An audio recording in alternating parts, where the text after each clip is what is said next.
I have a confession to make. I haven't been loving my chichos in real life. I know. And if you know me, you know that's all that I talk about. Helping people heal from dieting and love their chichos. So what's going on with me? Well, today I want to process that together. But first, saludos! I'm Sariel, a registered dietitian, first generation Latina, endometriosis advocate, and your comadre in healing from dieting. As a dietitian, I help individuals heal from dieting and learn to embrace their cultural foods and cultural traditions in a way that makes health accessible to them and others. If you're picking up what I'm putting down and you like the way that sounds, feel free to subscribe so you can be part of the journey to loving your chichos. Before we jump into understanding how I haven't been loving my chichos, I want to give you a second to grab some tea, grab a notebook, grab a pen. I'm going to be sharing some reflection questions to help you go through this process together. If you're planning on doing that with me, take a moment right now to grab your tececito and let's get started.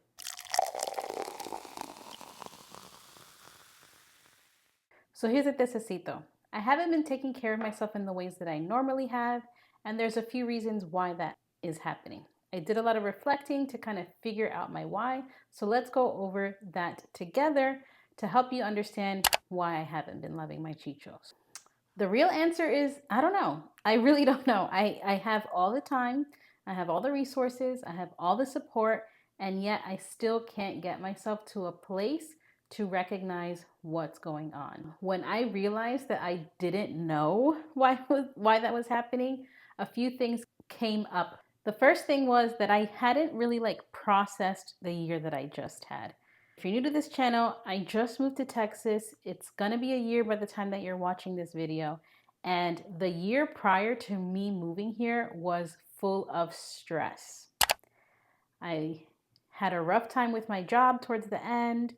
My family members died on both my side and my husband's side. Things were just really intense. Don't get me wrong, a lot of amazing things happened that year. I spoke in a Latino health panel in Spanish. I lived alone for the first time in my life. I traveled for my first sponsored trip. I worked with the Beef Council of New York. I spoke at NICEN. Things were going, but I couldn't sit with it because I was on go mode.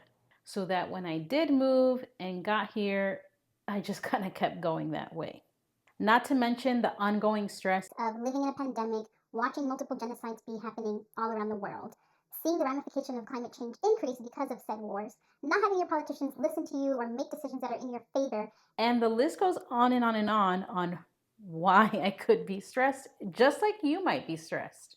Which leads me to my life almost a year later. Once I got here, I started working. We had bills to pay, credit cards to pay off because of the move, lots of new habits to kind of form as we were getting settled in this new life. So I really hit the ground running, didn't really take a beat to kind of see what it was that I needed in this new life. On top of that, this new life was very sedentary. I was used to living a super active life where even if I wasn't going to the gym or doing all those traditional forms of movement, I was walking all the freaking time. Walking to catch the train, walking to work, walking at work, walking to get around in the city. Like walking was a part of my life, and moving here, it all stopped. I became very sedentary, not by choice, but because that's just the reality of the life that I live now. I want to pause real quick to give you your first general prompt. Are there ways that you haven't been loving your chichos? Why do you think that is? Pause to journal it now or screenshot it to do it later. I'll also make sure to include all of the journal prompts in the description box below. So in reflecting through all of those things, I realized that basically what was happening is that I was putting everyone before me. The dog, literally the first thing I do every day is wake up, walk the dog, make sure she pees, poops, and then we kind of come back to the house. Other ways that I've been putting everyone else before me is my husband, the house. I've had to step up and take care of the house because that's the majority of what I'm doing here when I'm not working. And that became something I did. My personality was becoming taking care of the house. That's not like me at all. And just being there for my husband. Normally I had my own life, so we were kind of like two ships in the night. But since we're just the two of us in this new place, we're kind of having to be in this space that we have never been together in a way that's been fun, but also like we both clearly need our own space. So when I was able to pay attention to all of those things through my reflection, I also began to notice some things. So let's talk a little bit about some of the things I've been noticing that have been letting me know that I haven't been taking care of my chichos. First, it's getting harder to do things. Not in the sense that like I'm struggling, but I'm not getting up with that pep in my step like I'm used to. Walking kind of bothers me a little bit. I don't get out of breath, but like things that I could do get me a little winded at times. I also started to notice some changes in my labs that I've never seen before. My blood pressure has also started to trend upwards. I've generally always had a low blood pressure, and my blood pressure is in range, but it's higher than what it's supposed to be based on how my body has been my whole life. So that's been interesting to see. So there's very tiny things that I've been noticing in terms of my insides and how my body's reacting and how it's showing up in my day-to-day life with like sleep. I'm having a really hard time sleeping. Granted, once I go to sleep, I'm out, but it has been troubling to get to bed. And that's not like me. So all of those things together have been like giving me some pause and helping me understand like, maybe I haven't been taking care of myself the way that I thought I was. And maybe I'm doing a lot less or a lot differently than my life was like when I lived in the Bronx. I do also want to say that maybe the out of breath thing could be the fact that it's so freaking hot down here. But I know that it's also just the change in my lifestyle. Another thing that I super noticed was the way that my clothes were fitting. Typically, I like to wear my clothes a little baggy, not super tight. Only dresses I kind of like to be, feeling tight on me. A lot of my clothes are feeling snug. They're feeling tug, like they are gripping me. Not in a way that it looks bad, but like it's not baggy. I'm feeling it in, I'm feeling it in. It feels good. It looks cute, but that's not me. you know? So my body is changing and reacting to the way that my life has also been changing. So all those little things together, lit a light in me that, hey, maybe I need to do something. Something, very much something. To take care of myself because clearly I'm not. So I want to give you your next journal prompt to help you reflect. Are there things you're noticing that's affecting your day-to-day living? What's that like? When I finally took some time to reflect, I ended up making a list and I named it Choosing You. But after listening to Melanie Santos' June reading and Balanced Less podcasts, both of those I'll link in the description box below, I decided to kind of switch things up. So listening to both of those podcast episodes, I felt like was the validation and the push that I needed to kind of like, let's go, and led me to what I'm going to be doing. So Operation Glow Up is basically me doing all the things that I need to do to choose myself with flexibility to make sure that I'm loving my chichos and being consistent at loving my chichos in a way that's authentic to me. A little bit about me, I love to write. I have a Substack where I write. I love to process my thoughts through words, which is why I journal a lot. I use the Day One app to do most of my journaling. I can video journal, voice journal, and then also type journal. And I also have several journals where I can handwrite for different things, journaling for prayer, journaling for my readings, journaling for meditations. I know the kind of girl that I am, and I want you to know the kind of girly that you are. Anyways, so being that I know that I like to write, what I did was basically write down the day and the life that I want to have while I'm here, starting from the morning to the end of the night. Think of it as like scripting or manifesting or journaling to kind of figure out your thoughts. This is one of my favorite ways to kind of like hone in on the energy of the actual way that I want to live my life and try to stick to it as much as possible. I make sure to cover things that relate to my mental health, spiritual health, physical health, and nutrition and everything in between. So let's go into some of the things that are on there to help you figure out what could go in your Operation Glow Up plan. So first, my morning and evening routine. I love spending my time in the morning focusing on me. Like, I love it.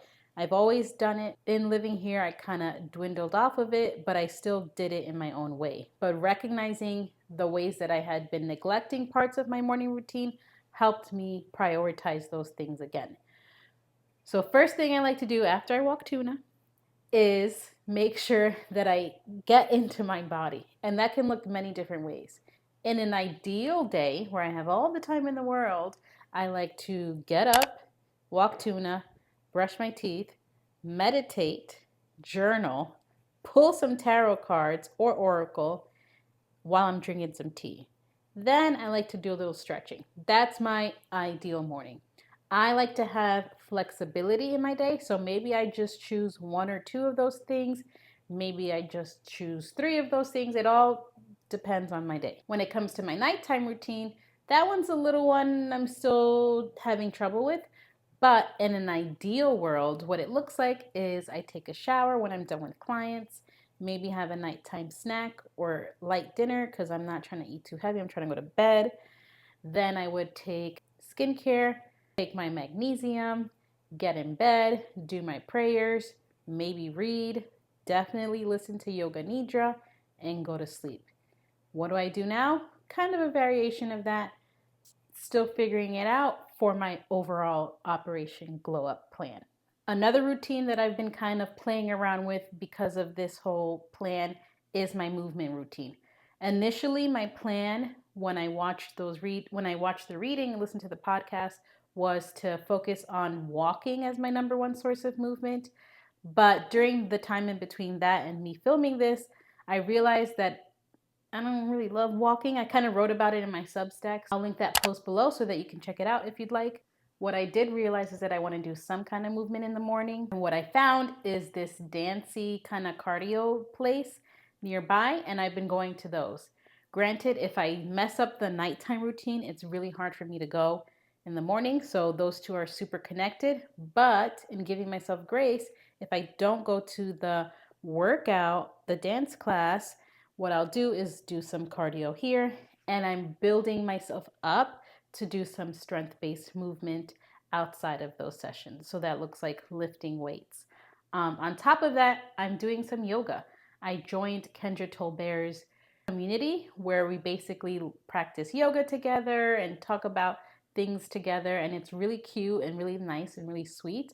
It's the first rendition of this program, so I'm very excited to do that with her. She's an amazing YouTuber, so I suggest you check her out if yoga is something that you're interested in, as well as living like a more holistic or like super in tune life. I think you love her page.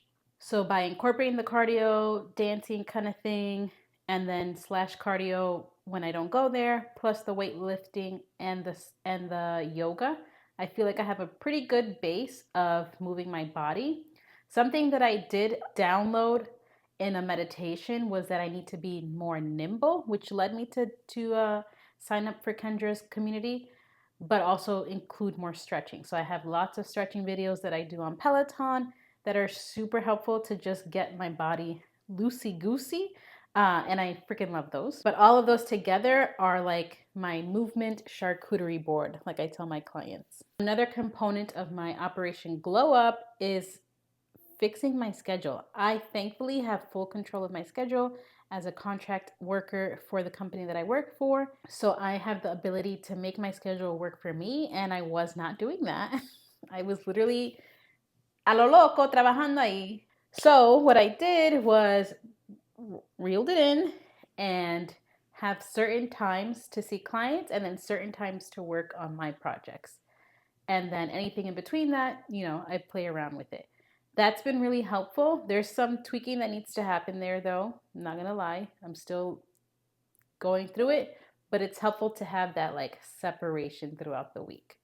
And because I'm a visual girly, I made sure to make myself a time blocking calendar. If you go on my Instagram, I kind of walked folks through it, and I saved it as a highlight. It's called Systems on my highlights in my Instagram page. But basically what I did was I made a separate calendar on my Google Calendar that has my ideal day layered on, so that on my actual calendar that I use for my day-to-day, it's on top of the ideal day. So if I'm like sidetracked or not focused or don't know what to do next, I have the structure of the time blocking calendar built in to kind of help guide me to make sure that I'm doing what I said I want to be doing in my ideal day. It's been really helpful. I think that's like one of my most helpful tips so far, because even if I don't follow it, I can easily jump back into it without a problem. Entonces, that's it, amor. That's my Operation Glow Up plan. Take a moment to reflect. Is there anything you can do to prioritize yourself in this season? If so, what are they? Thank you for spending some time with me reflecting on what was going on that I wasn't loving my chichos and what I'm doing to kind of rectify that in this new next chapter of my life. I hope you found this chat helpful. Let me know in the comments what you liked, what you didn't, what would you do, how are you feeling in terms of you loving your chichos.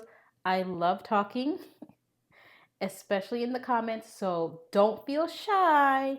I'm be right there waiting to tap away and respond back to you. Last thing, if you made it all the way to the end of this video, thank you. But could you do me a solid and leave some green heart emojis? I'm a millennial, okay? Green heart emojis to let me know that you made it all the way through the end of the video and to help YouTube know that you enjoy my content. It really helps my page grow. And if you super love this video, share it with someone. Maybe someone else is not loving their chichos and they need a little bit of support to figure out what they should be doing. This is a great place to kind of go through those reflections as well. And that's pretty much it for today. Don't forget to like, subscribe, share, and check out my other videos to see what else is going on in this channel. I can't wait to see you in the next video. Love you. Bye.